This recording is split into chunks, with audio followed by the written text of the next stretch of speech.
This is going to be an all-inclusive pigeon tutorial, starting with prints. And this is all the hardware and printed parts that come in the full kit if you were to order it. But we are going to start with fresh prints right off the print bed. None of them have been post-processed yet, so we're going to walk through removing the support material. This is the trigger. If you print it yourself, this would be good things to know. And if you do get the kit, you may have to do a little bit of post-processing, maybe a little bit of sanding, and that's normal. These are the tools that I like to use, just a file, some sort of pick to get some of the interior supports off, pliers to get some of the harder supports off, and a knife for the slides, for the handle scales. All of the parts, and we're just going to take the supports off, and I have a trash can here. Just gonna throw them away. These are all the parts that should come in your kit. Yeah, so just pick a piece and remove the support material. Pretty easy. This is the mag release. Sometimes I have supports stuck in the hole in here that you can just pop off. There you go. And then you want to make sure that the hole is kind of clean. It doesn't have to be super clean for the pin. If you have the newest files, you may be able to print a pin that goes in the hole instead of the steel dowel pin. Mag release done. Trigger, we remove the supports, and depending on how you printed it, you may want to clean up the bottom side. The strongest orientation I found is this orientation, with the bed being on the bottom, and this way. It seemed to be the strongest way to print it. Heath himself recommends printing it in this orientation. However, you get a lot more part failures this way, and it seems to be weaker where the trigger connects to the flat portion. And here you just want to make this kind of flat. So if you have any, this is from the support side, any unevenness, make it a little bit flatter. And then this pin also needs to be flat on the tip so it doesn't rub on the inside of the right hand of the handle. So I'm going to remove the supports here.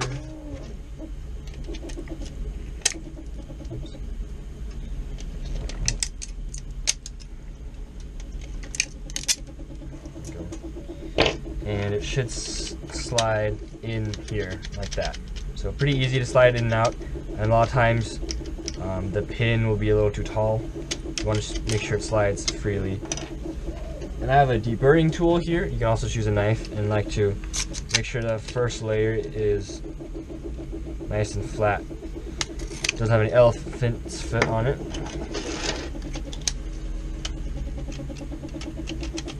That'll work. So that's the trigger. Then just going to the handle. Both halves will have support in similar places, a little bit up here as well. And then all that. Then you'll have support around the switch mounting area, which can be annoying. That off. That off. And then sometimes you'll have failed supports, which will cause little strings on the part, and that's where you can use your knife and just rub against it. That looks good. On the inside, you want the slot for the switch to be fairly clean. So you can also use a small flathead screwdriver and just rub it along.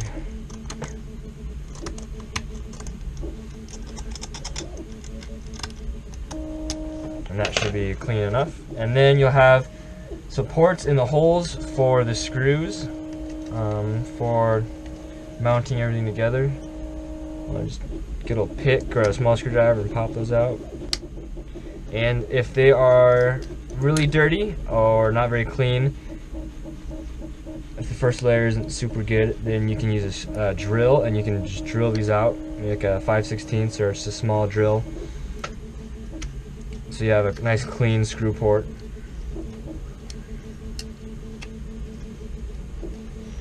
Get those supports out.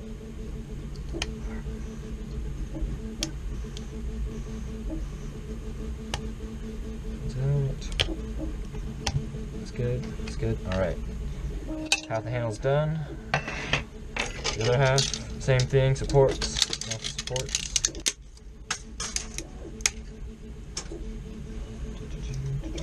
And then you have a little bit of spurs on the inside. Go. Spurs here. And then you'll have, it's all nice and clean. If you set your support angle to about 80 degrees, you can actually greatly reduce the amount of supports. So I recommend setting your support angle to 80 degrees, and I usually do a density of 10%. These were done with 15%. I'm at 10%, seems to work. So here's the slide pieces. You'll have supports on the front, supports where the barrel guide will mount, then supports where the pusher mount will mount, and then I added a little bit of a raft on either end because it's such a long print, and I'm printing half outdoors, half indoors. It's a warm outdoors, but if you're having curling problems on either side of your print, I found the raft will solve that, and you'll just cut off a little bit of raft that you added. And I went and added the raft in the actual files themselves, or you can do it in the slicer, but the slicer will add raft everywhere, depending on your slicer. And then you have a little bit of support in the holes, and then that side's done.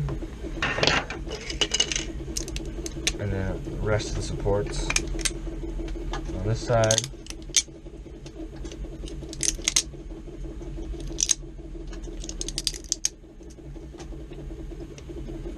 Inside's clean. Oh, and make sure you get the supports out of the holes up here as well.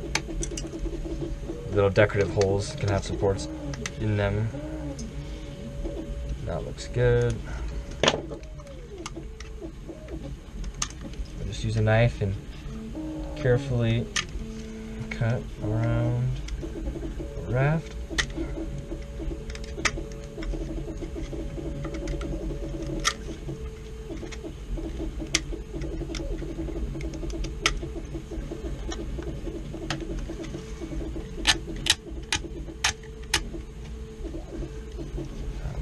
Good.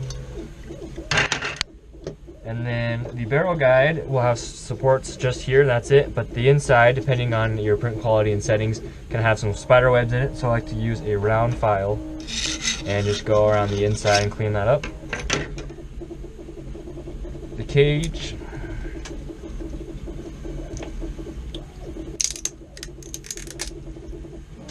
Supports in here. And this can be a print that is greatly benefited from changing your support angle to have a lot less supports.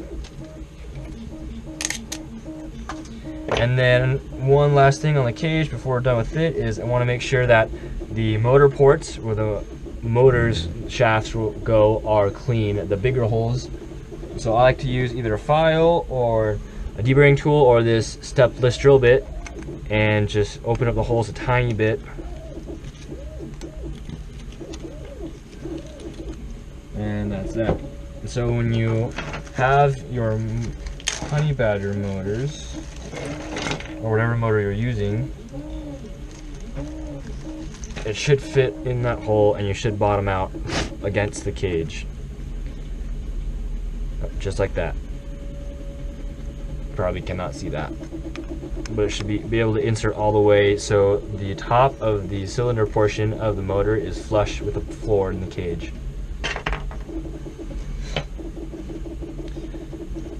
Trigger link, you shouldn't have any post-processing needed, but sometimes the elephant's foot, you benefited by removing it a little bit. And these are your install tools for the motor and flywheels, and we'll show you how those work later. The mount is actually really easy to get the supports off. You just push, just like that. And that's all you need to do. If you set the angle right, then you don't have any supports in any of the screw ports. And that is very helpful. Your sights will have supports on the bottoms. And they just pop off. You just grab your pliers and bend it a little bit sideways, and they just pop right off. The pusher will have supports on the bottom here, and if you look and the round part of the pusher is not very concentric, then you might want to file or use a knife and round it out a little bit. It should slide fairly easily in the pusher link, which is in this pile of parts now.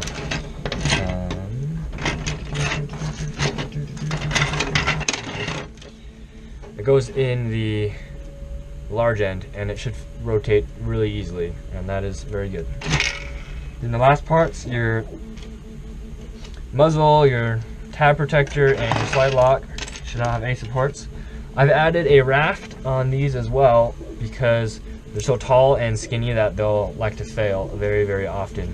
And so to get this off, you just use your knife, or sometimes use a pair of scissors, and you just cut around it gently.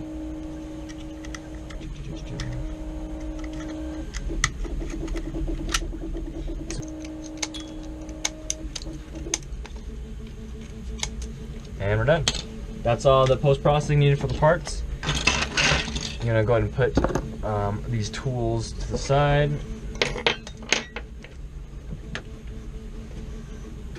And clean up this table a little bit.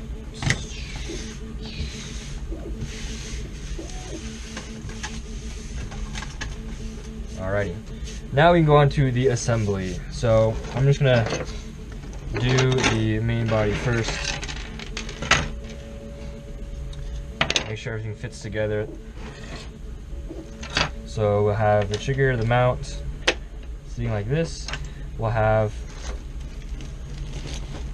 the pusher and link be in the mount connected to the trigger. Just gonna dump out this hardware.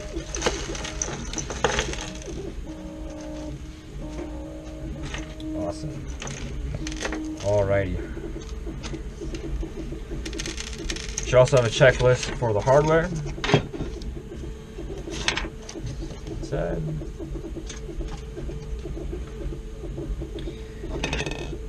All right.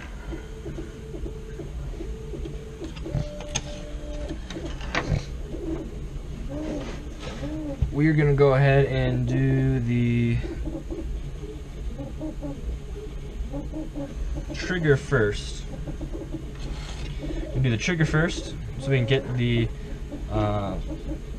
soldered wires installed after that. So we're just gonna go ahead and get some lubricant and make sure everything is greased up. Everything that is going to be moving, we're gonna be lubricating. So we've got the trigger, all sides of the arm.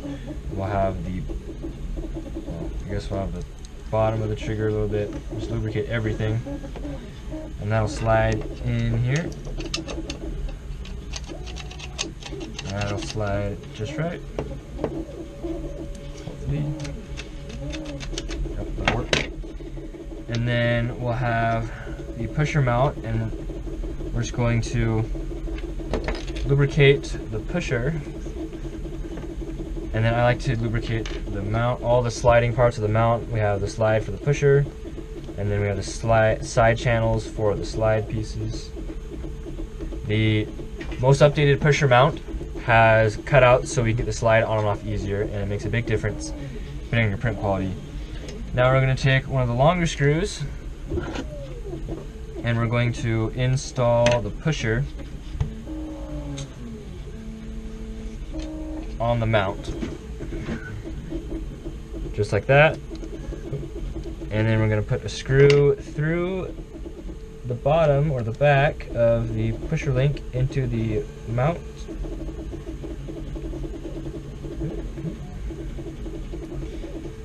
We're just going to install them all the way. You don't want to make it too tight because you want to be able to have it rotate freely. And if you didn't, and you really should, is lubricate that as well. Don't make it too tight. There we go. It is super smooth. It might get stuck a little bit in some places, and we will check the fit of that later. And if it does, like it's getting stuck on the bottom here, then we can take our knife or deburring tool and trim away that elephant's foot on the bottom.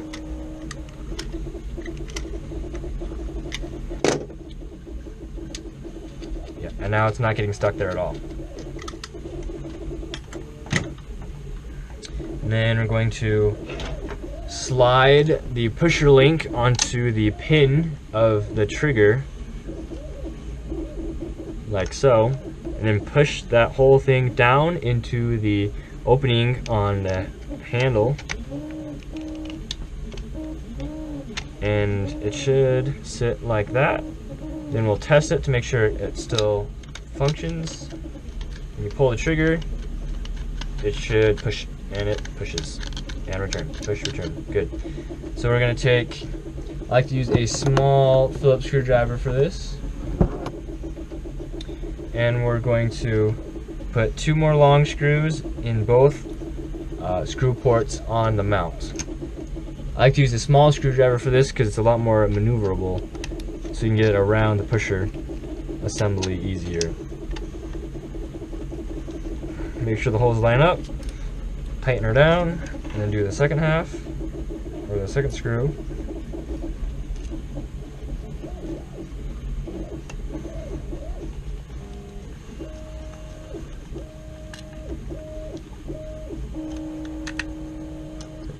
That should sit nice and flush with the handle. Doesn't look too bad. And that should still be able to push freely and return. It looks good. I'm going to make sure these are tightened down all the way, because if these aren't down all the way, the slide won't sit flat with the handle. That looks good.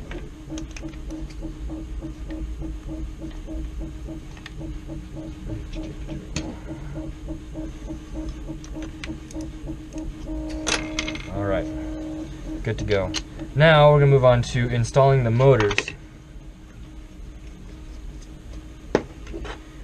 So get your honey badgers, and you'll want the, usually easier if the red dot or the positive sides are opposite of each other, and that makes wiring them easier because you can just go straight across the two.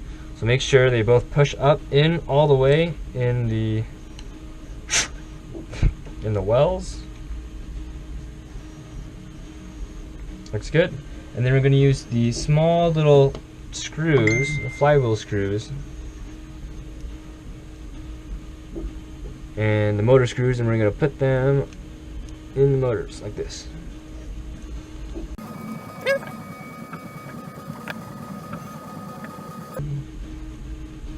Make sure that the screws grab onto the motor cans. You can feel it. You can feel the tension get tighter, and the torque on the screws.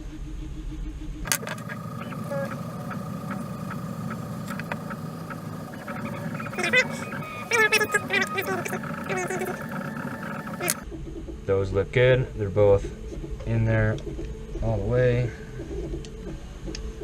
Make sure both motors are installed fully. And then we're going to press on the wheels.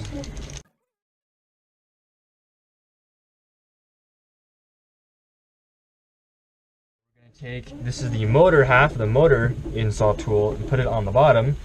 And it fits on the cans around the tabs, so it doesn't damage the tabs, and it sits right on the bottom, like this. And then for the flywheel install tool is shaped like the cutouts of the cage, so you can press them on very easily. So go ahead and get them started. Go ahead and put the wheels on the shafts, and then put the motors in the motor install tool, and then the flywheel tool. Go ahead and push down.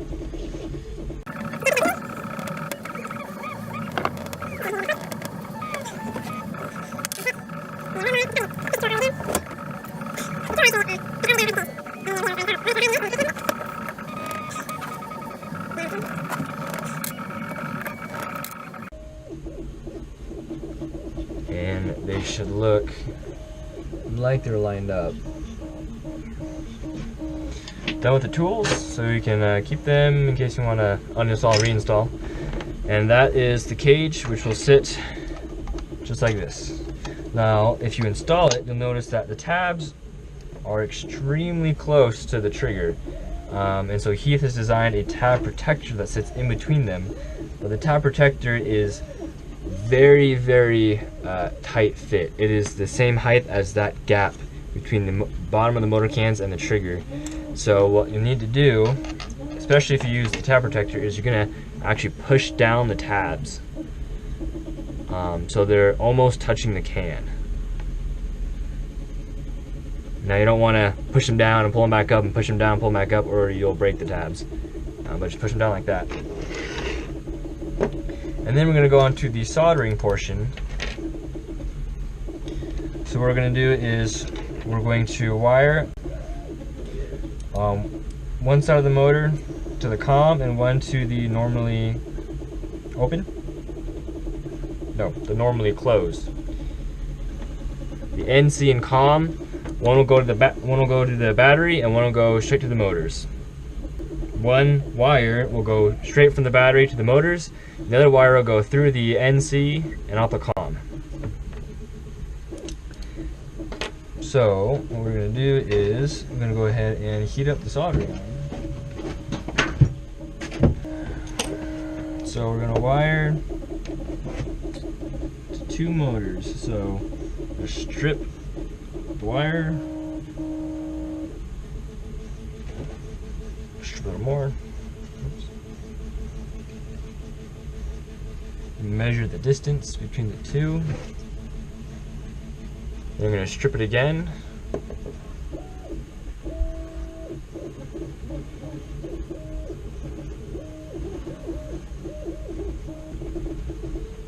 So we should bridge the gap between the two tabs. Do the same for the other color.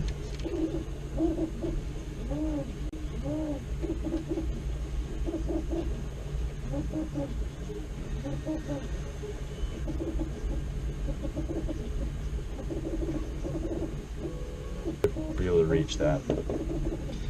We're gonna go positive red wire NC COM to motors.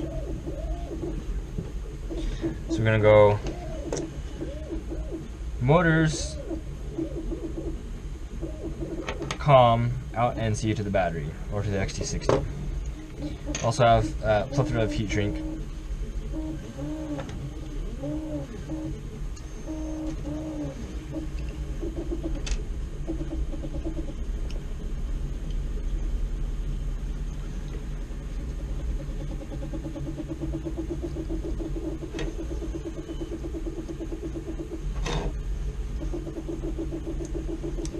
Don't need that much. But why not? Alright. So we're gonna go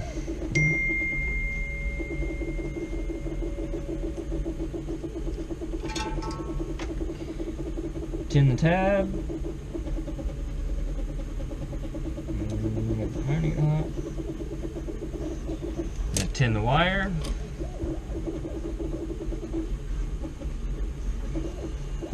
And we're going to solder so it's not sticking up too high above the tab.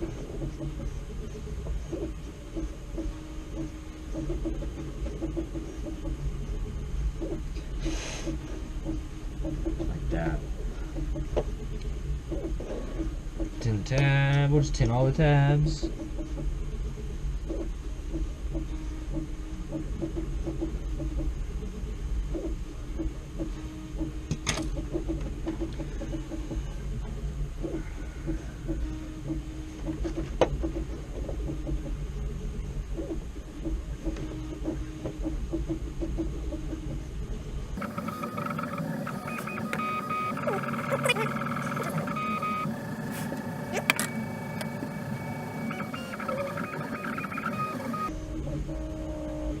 Oh, I forgot to mention, when you solder, you want the wires coming out on the right side, because in the handle pieces,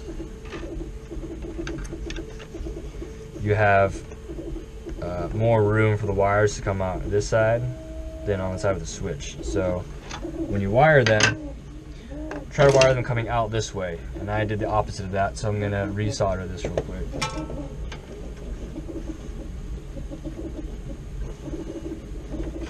When you solder the wires, you're gonna want the wires to come out this way.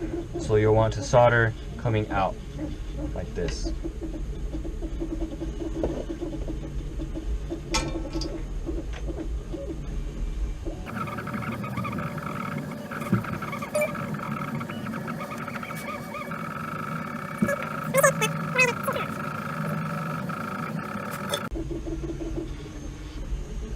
So the wires should not be too much taller than the cans. They should sit flush. So when you put it in, the trigger has room to do its thing.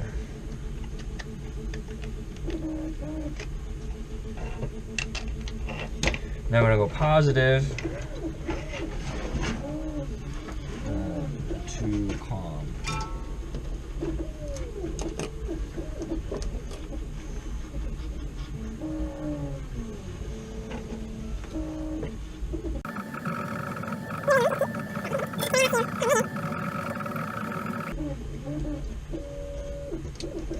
So you can see it's going to be a very tight squeeze. We're going to have to solder it's going to be a very tight squeeze. You have to solder to the COM when it's on the bottom side. So sometimes I like to do is I like to bend the terminals on the switch, so I have more room to solder. And we're going to measure. We're going to go black to NC, because that way the motor should spin the right way.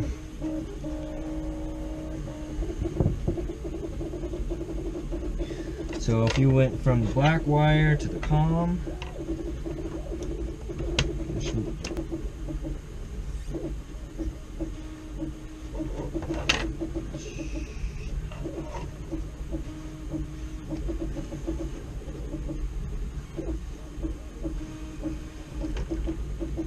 I would solder it outside of the printed shell.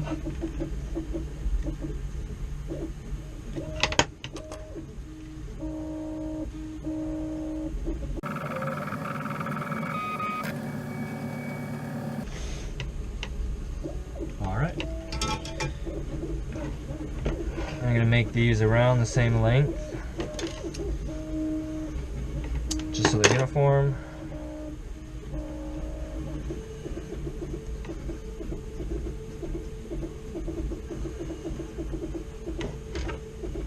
Like this.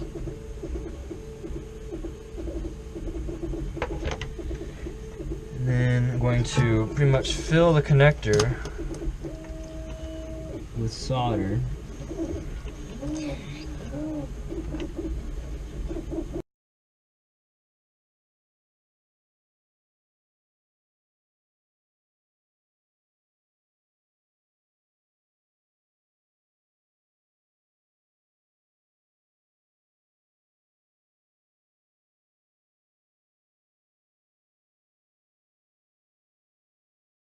I want to make sure that it's spinning the right way. So I've got this battery tester. They say never test with a live LiPo. So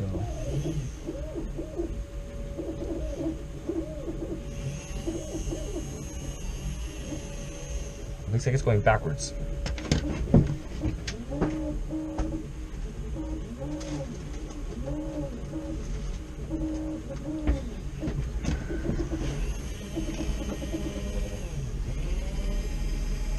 It is indeed going backwards. So just switch to positive and negative. You know, I had this feeling I was gonna have to switch to positive and negative.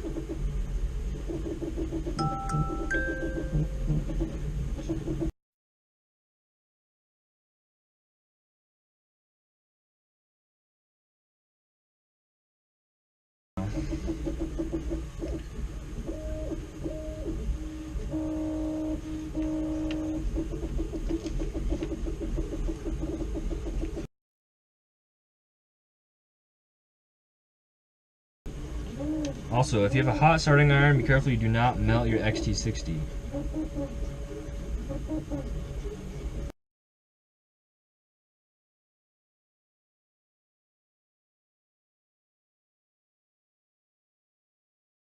Now test the direction.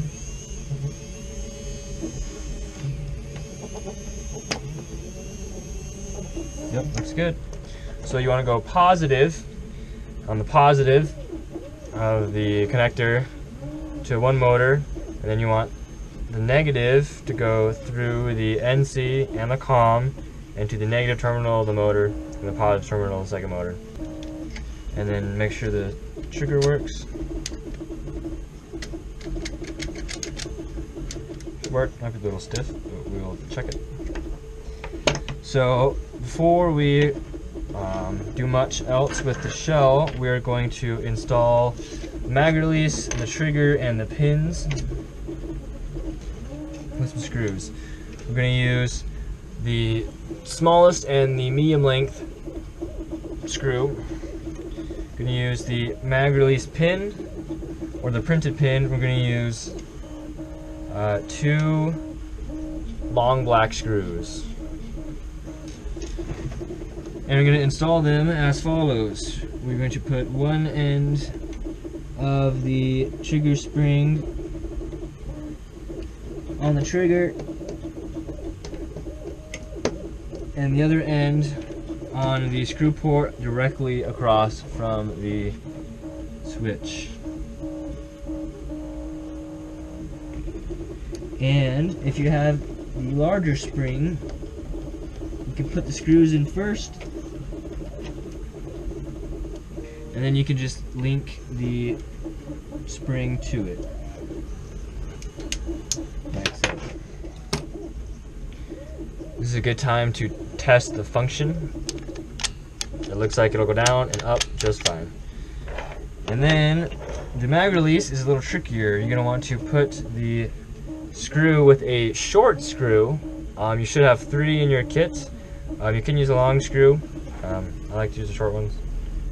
Some people are picky. And put it in the mag release hole.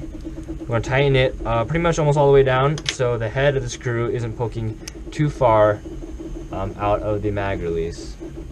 And then with a long screw, you can attach it to the hole directly beneath the trigger. So this is for the mag release.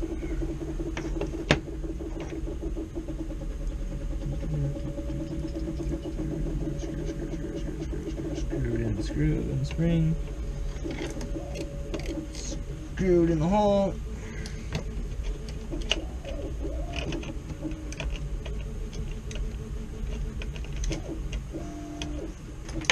And then that should fit right there. And then you can put the mag release pin in the hole. In the hole. Should fit just right. And it might like to pop up on you, so be careful that it doesn't pop up and you lose the pin. Nice and stiff. Excellent. Now we can, I didn't use the tap protector, but if you have room you can put it in there. I honestly don't like to use it because I've never had good success with it.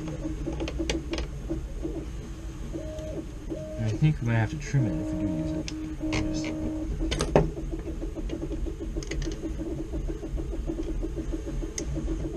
Nope, just like that.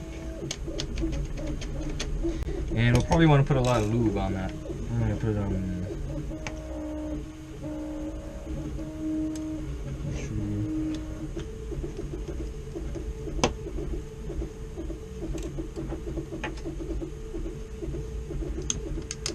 just slides in there.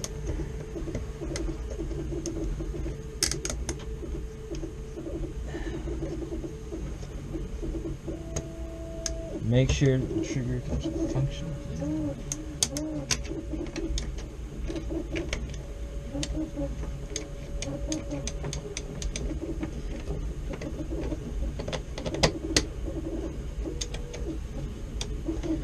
And then we're going to try it with the power protector in there.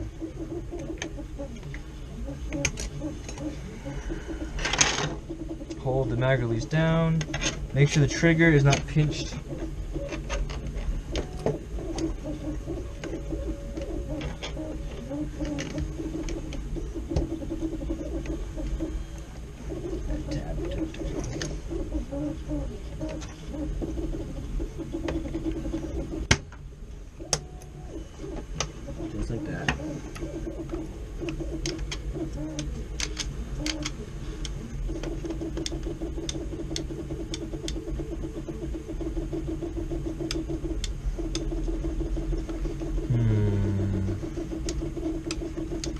Make sure it can depress. It's rubbing on something where it's causing it to get stuck.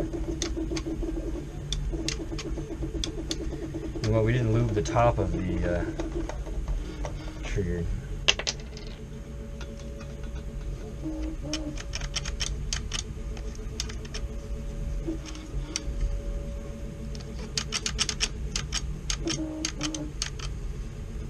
Help a little bit. Now if you were to install the motor, you're going to put, let's do this, so put the shell on and then go ahead and put screws in the ports.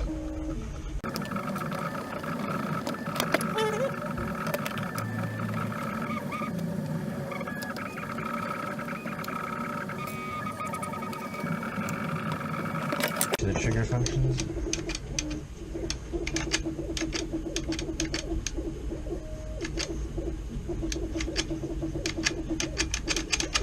Pretty good. Oh, yeah, it got stuck.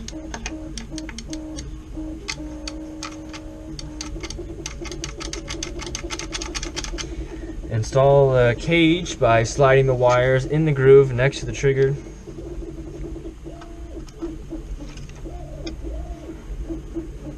Tight fit.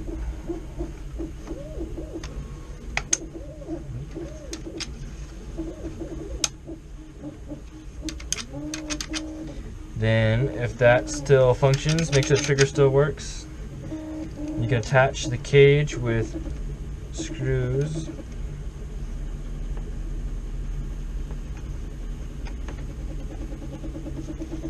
Make sure I'm not missing anything.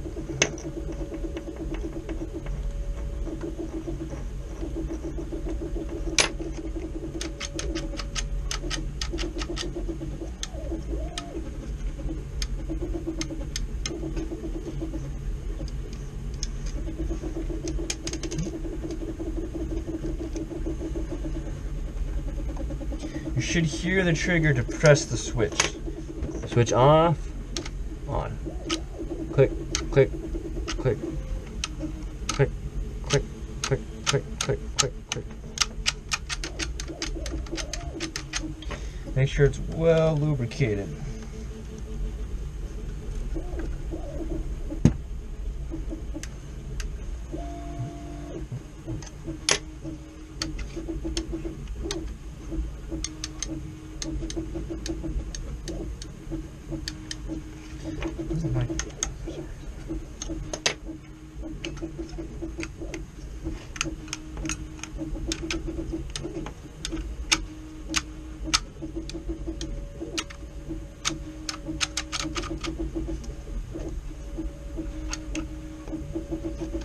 When in doubt, put lube everywhere.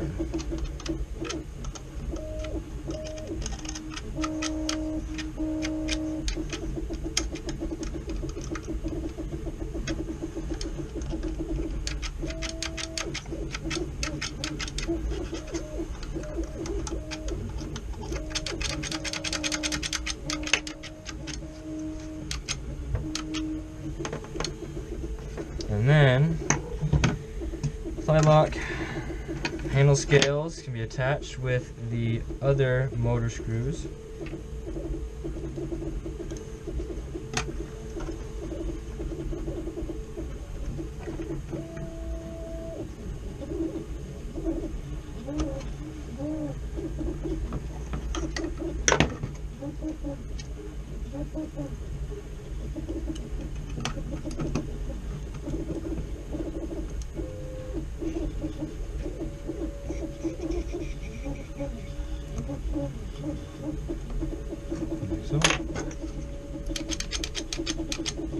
Then we'll move on to the slide portion. It should, the barrel guide should slide in the slide. And if it's tight, you're gonna have to do a little bit of sanding on these round pegs, probably.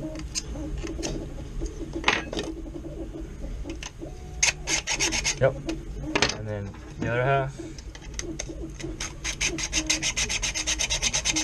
Looks good. And then we're gonna lube it really well. All the parts. Got the front and here, and sometimes I'll also do the barrel itself.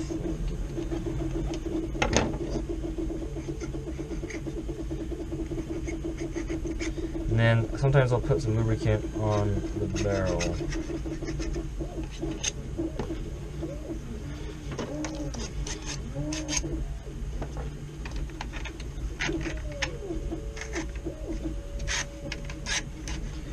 Then we'll attach the two halves with some screws.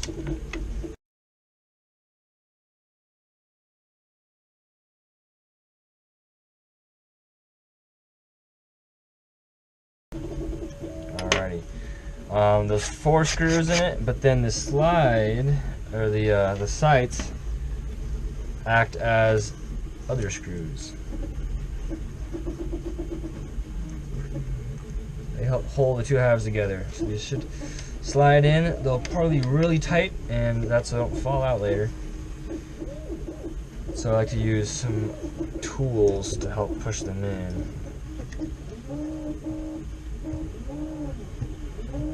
Hopefully without breaking them.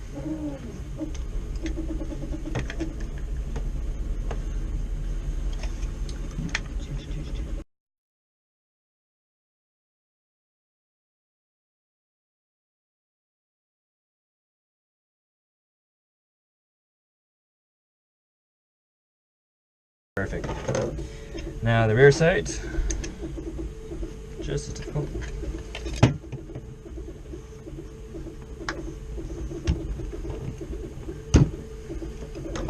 Which is a little easier. It's bigger.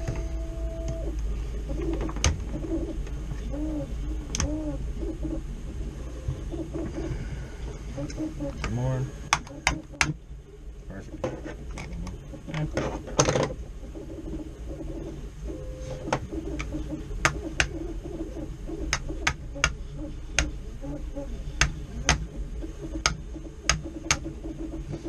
Alright, not too shabby.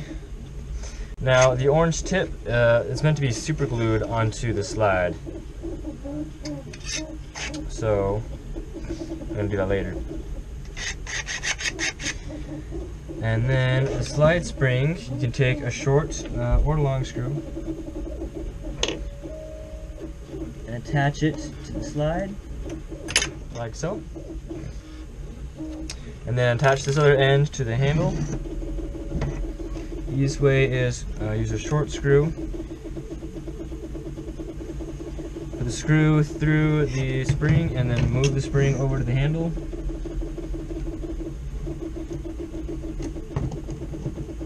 You have to loosen the hole, but it's okay because it doesn't actually need to hold it on super tight. It just needs to hold it in one direction.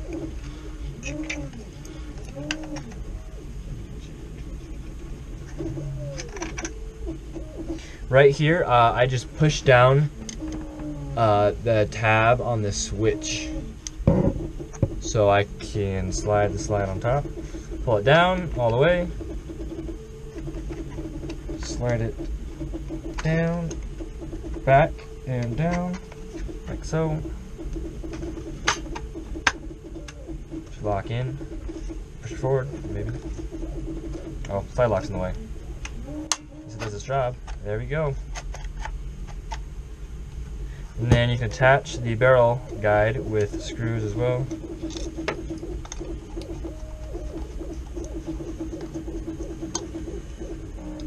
Close the top on.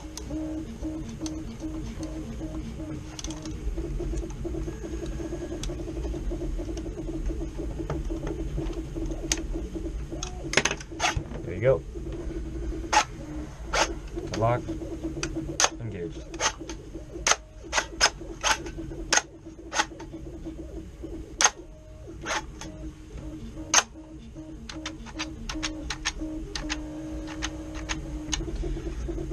Throw a lampo in it, see what happens. But that's it. To get the slide off, it's also covered in lubricant, but that'll come off eventually.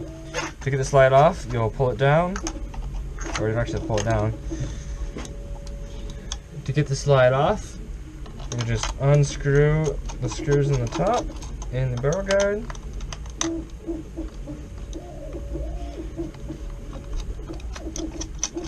And then you pull it all the way down, and then pull it up and away, just like that. There you go. That is a pigeon build overview. LiPo here, we will test out with a 3S LiPo. One of the tricky parts is getting the battery in the compartment. We should be able to do it. Wire's a bit long.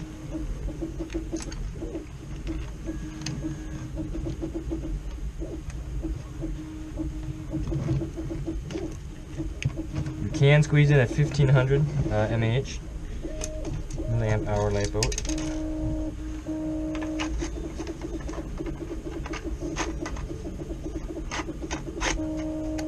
That, attach the barrel guide.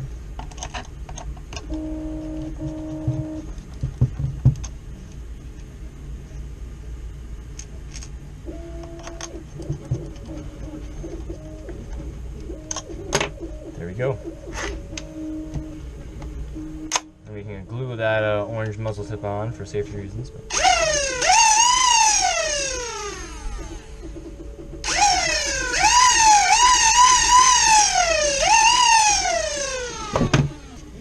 We have a few worker darts here.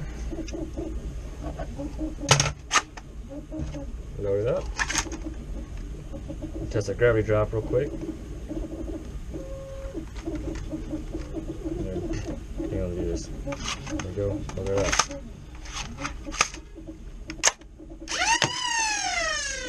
That hits really hard.